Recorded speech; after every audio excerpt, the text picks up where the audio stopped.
Hey everybody, so I wanted to talk about a topic that I like to call panic building, and I'll get on to what that means in a little bit, but I just want to let you know I did try to record a few live commentaries. I won the 2 out of the 3 games that I recorded, but the problem is because I was playing and giving commentary, I didn't really have the presence of mind to clarify on things, or in the lull of the game, I'm not really sure what to talk about. And even in one of the recordings, even though it was a good game, the audio of the game was just overpowering my mic. So I might upload one of those videos, but I wanted to make this video so it could be shorter, more condensed, straight to the point, and I could clarify what I'm talking about. So, this concept of panic building, what is it? One of my friends who is not quite as good as the rest of us when it comes to Fortnite is always trying to improve his aim because he thinks that that's how to get better at the game, and that's not necessarily wrong. Having better aim can definitely help you get way better at the game. The problem is that aim, for the most part, it comes with experience. It comes with playing a lot, and it's less about practicing, right? Fortnite isn't a game where you can load up into a custom lobby, like a workshop map like Counter-Strike, and just practice shots over and over again. That's not really what you're capable of doing in Fortnite, because there's no modes for you to train. So the aim and the getting used to like shotgun battles while the jumping and stuff, that comes with experience. What I think is the most important is build battles and learning to build efficiently and how to protect yourself. Now, this friend understands the concept of having higher ground. He understands the concept of protecting yourself and knowing where your opponent is. But the idea of getting into this build meta, understanding this building process, seems so overwhelming, and I totally understand. So this video is kind of to explain what I said to him when I said all you need to do is learn how to panic build. And he said that sounded weird, and I'm sure it does sound weird, but really all it is, this panic building concept is not anything new. It can be applied to any skill or any job or hobby. It's all about building a strong foundation, getting good habits, and minimizing bad habits, so that way when you refine the skill or technique, you can do it as best as possible without having bad tendencies, so you can do it as best as possible and really refine your craft, whatever it is. And in this case, we're talking about build battles or building. So really, it's all about muscle memory. And when you get into building, there's a lot of videos about, oh, do this to regain high ground, do this to get him off, do this to la la la. The problem is, for new players, sometimes you don't know where to start. Do you think, oh, I need to learn how to regain high ground, or oh, I need to learn how to do this or do this? Sometimes it's hard to know where to start. So I'm going to kind of give you an idea of how I think you should start moving your way into this realm of build battling. And so I think the first steps are, number one, you gotta change your key bindings. I have my walls set to my mouse wheel click and my stairs to my scroll down. So I can do walls into stairs really, really fast. And those are the 2 most important. Floors are the 3rd most important, and then roofs are the last when it comes to importance. Once you have your key bindings, you want to get really comfortable with them. You need to have your key bindings somewhere close to your hands and you're very familiar with, right? If you spend an extra second thinking about what bind to press, that might be the extra second you die. So if there aren't any really specific buttons that you feel like, oh, this is a really good button, try just choosing binds that are close to your hands.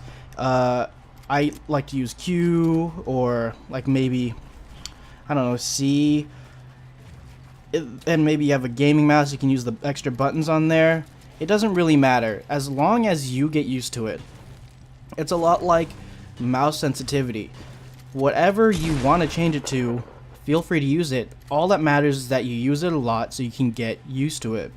And that's what makes the difference. So choose your bindings and get really used to them.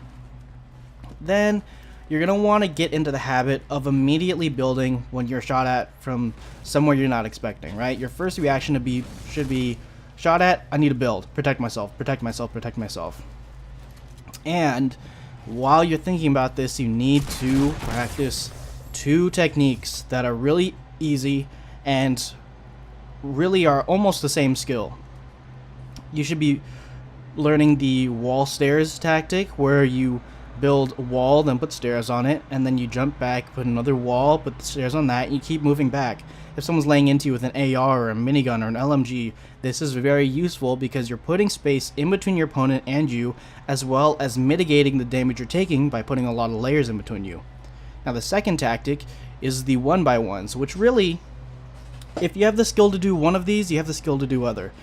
The 1x1 is just the same thing, but you're building vertically. You can do them in a very skeletal fashion where you're only using walls and stairs with some floors instead of like building all around you. You're just doing it in front of you. Now it's a little bit more risky, but it's one of the ways you can learn to build very quickly and protect yourself or get the high ground. But I say start with the basic 4 walls around you, stairs, 4 walls around you, stairs, and keep going until you hit like 3 or 4 levels. It doesn't need to be super fast, but you need to be able to do it relatively quickly. I say maybe if you're able to get 3 stories within maybe 5 or 6 seconds, that's good enough. And you can eventually refine it and get better and better, but that's really all you need. Now, what is this going to do?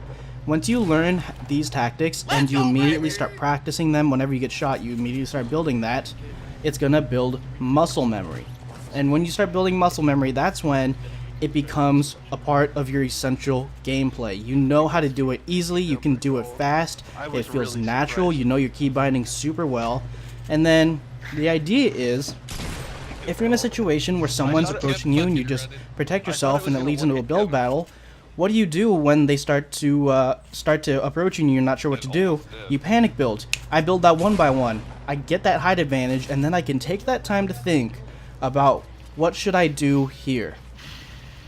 So really, panic building is the concept of it in my mind is just if someone's pressuring you and you're panicking, just build. Build the things you know how to build, and once you're safe, you can stop and think, alright, what is this person doing? How do I stop it? What is my goal? Because sometimes it's hard to be level-headed and think, this is what's happening, I need to do this. So if you can master this concept of panic building and getting that muscle memory down, you can give yourself the time to comprehend what's going on and then approach the situation. It doesn't need to be all about the complex structures. Those will come as you practice. But what's most important is getting those solid foundations and good habits. So what I'm going to do now is I'm going to play some clips of maybe some Myth gameplay or whatever I can find where you can see that even top players have these instinctual panic building moments. And you might think that's weird, but it's really true. And I'm going to show some moments for you and kind of go over them step by step. So in this clip, we're gonna see Myth kind of get caught off guard by a player. This is when the Chug Jug just came out, and so he was excited to pick it up.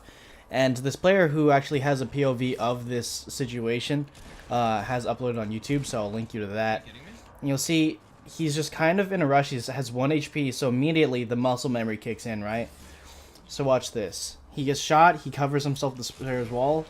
The player is quick, and he's very smart. He's a good player, obviously, and jumps over it for those quick shots. But unfortunately for him, Myth doesn't die. He's got that 1 HP left. So this is where it starts to get, he starts to get in trouble, because he fell off, because he thought Myth was probably going to die, that he's lost the high ground, and now Myth has the high ground. He keeps building up, and he has the advantage, and he actually goes on to win that fight. This next clip is by Bobby Bojangles. It's kind of a parody of that clip I showed way earlier of Myth just building up against Summit. And so, I mean, I'm just gonna kind of let this play out. This isn't less of a analysis, more of just showing how useful this like 1x1 panic building tactic is. Once you have that muscle memory, it's hard to stop him unless you know what you're doing, right? He's got 21 HP. He takes the high ground. And then he takes advantage of the fact that the guy has to keep building up to him. And because of that, he ends up winning the fight. He saves his friend from being killed off. And they go on to win the game, I'm sure. I don't actually know, but knowing Bobby Bojangles, they probably won. So this was just... these clips, I know they were short. I know I didn't break them down a whole lot, but I wanted you to see how even amazing players still kind of use this tactic when they're under pressure, when they're in a situation where they're about to die. They don't have time to think. that muscle memory kicks in and it saves them, because they aren't spending time thinking about what's my key binding, what should I do next, where is he, blah blah. What matters is protecting yourself as soon as possible, as fast as possible, and then once you have the time to think, once you have the time to understand what's happening, then you can move on to, now what should I do? Now because now that you have the time to sit behind a wall in your 1x1 where you have high ground, now you have the time to be able to think, instead of sitting out in the open where that split second where you're thinking about what now is the second where you get shot and you place 50th instead of 25th. So I hope this video helped. I know it's a bit long, but it's a concept that I think is very universal for a lot of things, and it's a way for you to step into the world of build battles without being too overwhelmed, right? You only need to learn 1 or 2 things. You just need to practice that, and as you do that, you'll get better and better by practice, by watching other people, by playing against other people, seeing what they do. And yeah, I promise you, if you practice these things, you're going to see better placements, you're going to see better 1v1s, and as you play more and more, you're going to find that you're relying on just these 2 structures less and less, and you're just going to be using them as a foundation for what you're going to be doing in the future as you improve. So thank you for watching. I hope this helps, and best of luck in those wins. I know you can do it.